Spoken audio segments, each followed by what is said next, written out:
Fala, Luca, tudo bem com você, cara? Vou aproveitar para gravar esse vídeo aqui para falar sobre Ibovespa, sobre essa mega queda do mês de agosto, algo que faz parte aí do cenário de algumas pessoas, mas não de boa parte que deu entrevista na Faria Lima entre julho e agosto, né? A pessoa estava bem otimista, tá? Mas nesse momento há uma retração e você me pergunta até onde o Ibovespa pode ir. Então eu vou aproveitar para gravar esse vídeo para você aqui com 3, entre aspas, slides, 4 slides, né? O primeiro dele vai ser o contexto do Ibovespa Cash, o à vista, que a gente não trada, né? O Ibov, Lula 1 a Lula 3, tá? Depois a gente vai para o Ibovespa ainda, tá? Não o Indifut, né? Não o índice futuro, o Ibovespa. 2008 a 2023, dá para falar bastante aqui sobre ciclo econômico, cenário, e aí eu já entrego para você aqui nesse gráfico onde eu acho que é a primeira parada, tá? E aí a gente vai ficar entre dois cenários específicos e vamos terminar aqui com o Ibovespa 2008 a 2023,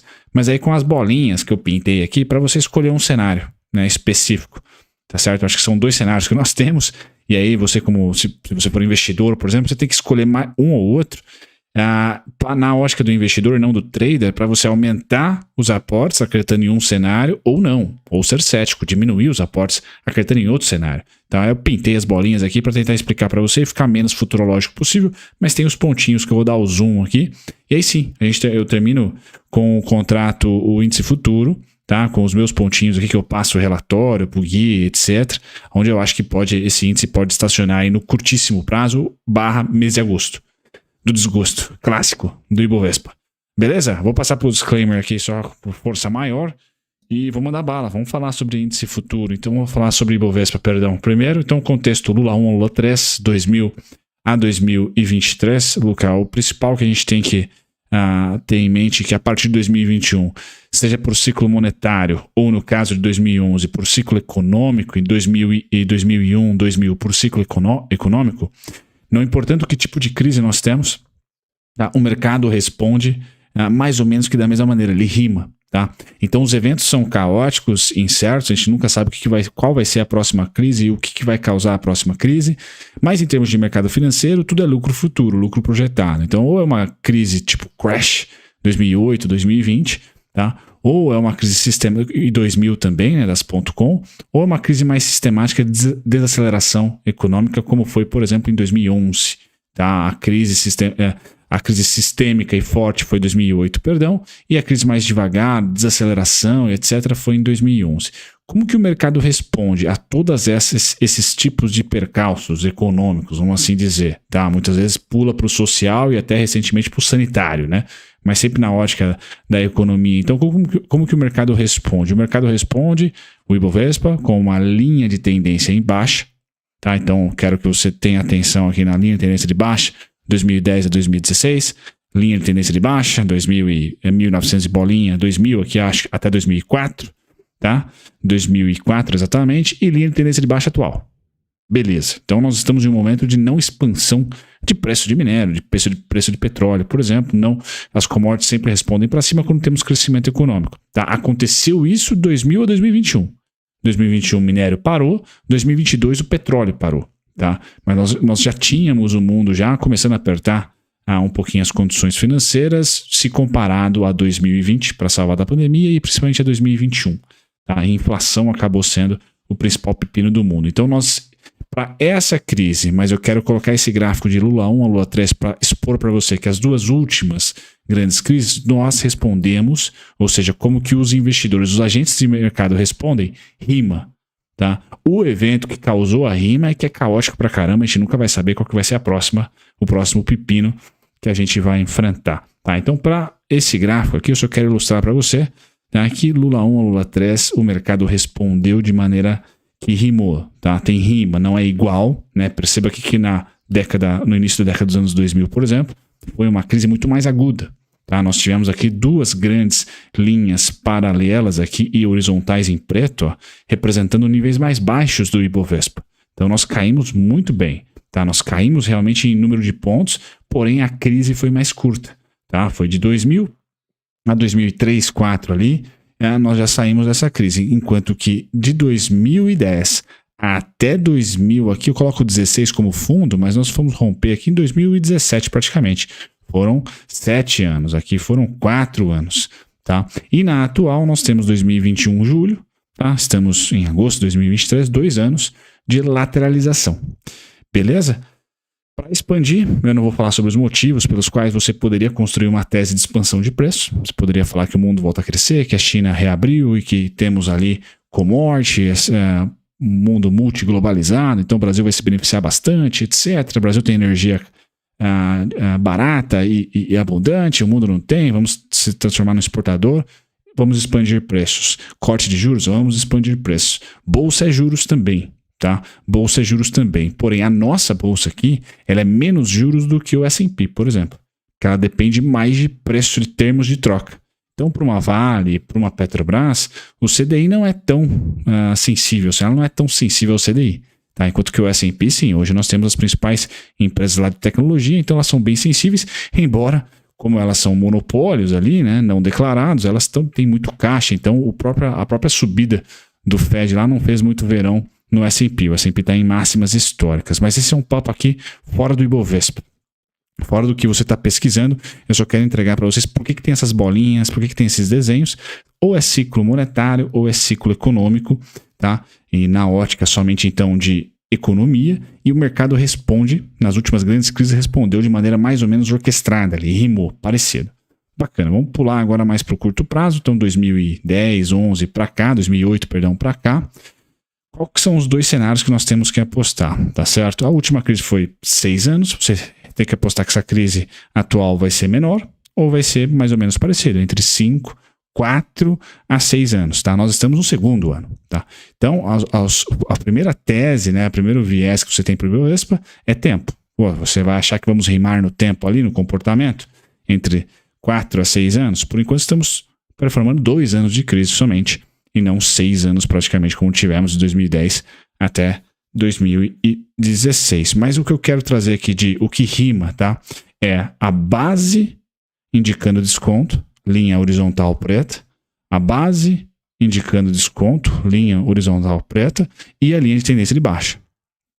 Beleza?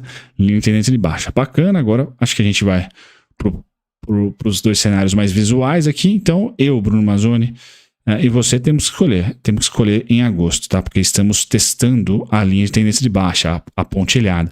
Temos que escolher que estamos em 2014, por exemplo, ou estamos em 2016, tá? Qual a mudança de um cenário para o outro? No cenário amarelo, 2014, aqui quem aloca em ações, por exemplo, tinha que ser cético aqui. Tinha que olhar para a inflação, tinha que olhar para o crescimento global, tinha que olhar para o valuation, tá? E tinha que olhar também para a parte técnica do Ibovespa e dizer, poxa, não acredito em expansão, não tem ali um cenário de expansão de preços. Portanto, nesse momento aqui em 2014, o mais prudente foi, falar de águas passadas é sempre mais fácil, mas vamos utilizar aqui como exemplo empírico, né? Foi diminuir o aporte em ações, acreditando que você está cético, tá? Então nós vamos voltar para o desconto, para o roxo, tá? Se você acha que estamos nesse momento, tá? Você não pode pintar aqui de verde. Você tem que pintar aqui de amarelo, diminuir os aportes em ações agora, valorizar as ordens limitadas, não comprar a mercado ou não comprar, priorizar a renda fixa, seja aqui ou nos Estados Unidos, por exemplo, porque você está acreditando que estamos aqui e vamos rumar direto para o desconto. Desconto hoje está no 102 mil e pouquinho lá do índice futuro e no índice Ibovespa começa ali no 98.410. Acho que é o desconto, 98.410. Se eu tiver enganado, um pouquinho mais para cima, tá? Me perdoe. Se você acha que estamos no verde, tá? Ou seja, vamos fazer uma retração e expandir, porque corte da Selic, commodities vão voltar a subir, o minério vai bater a máxima de 2021, o petróleo vai bater, não digo a máxima de 2011, mas vai chegar próximo lá dos 110, 111 dólares, por exemplo, para a gente, né, ter no Ibovespa, como somos comoditizados, um porquê muito grande para romper a máxima de 2021, que tinha minério a 200 e lá vai fumaça, e petróleo a 100 e lá vai fumaça. Pois bem, 113.700. Então essa é uma primeira resposta para a sua pergunta, até onde o Ibovespa pode ir em agosto, 113.700, o Ibovespa à vista, tá? Mas eu quero dar os 2 cenários para você, o amarelo e o verde, como alocador de recursos. Não sei se você não sei se é por isso que você está me perguntando, tá? Mas como alocador de recursos, a gente tem que, entre aspas, especular em um cenário amarelo ou verde. Ou eu compro e aproveito o último desconto, que é o cenário verde. É o último desconto, a última queda antes de comprar sempre mais caro, ou basicamente todos os meses aqui com uma leve chance de ser mais caro que o mês anterior. Ou eu seguro a mão, vou comprando renda fixa, e o Roberto vai ter que cortar juros porque a gente vai ter uma recessão, então pré-fixado é o melhor dos mundos por hora, tá? E aí quando a inflação parar de ceder, eu vou para o pós-fixado e bolsa eu diminuo, tá? Continuo comprando, mas diminuo. Por quê? Porque o desconto está longe, o desconto é o azul, tá? O desconto é o azul. Beleza? Então, os dois cenários para você e o ponto, né? Acho que 98.400, descontão, 113.700, você acredita que estamos em expansão, tá? Aí do 113.700, vamos para 125.360, depois 128.995 e por fim 144.237. Esse é o processo de expansão, tá? Que tem ali uma validade igual 2018, 17 aqui, tá? Porque quando estamos em expansão é para cima mesmo, tá? Não tem por que ficar caçando topo. E no índice futuro, aonde que ele pode parar em agosto, tá? Ele rompendo os 116 mil, tá? Eu tenho aqui os 114.790 como uma primeira paradinha, tá? E principalmente índice futuro vai estar aqui no 113.210, 112.695, 112.175, tá? Esses são os pontos, né, para desenhar para você aqui, onde em relatório, né, eu olharia para esse cara estacionar, tá, entre agosto e setembro. Tá? E aí achar fundo aqui e voltar a subir.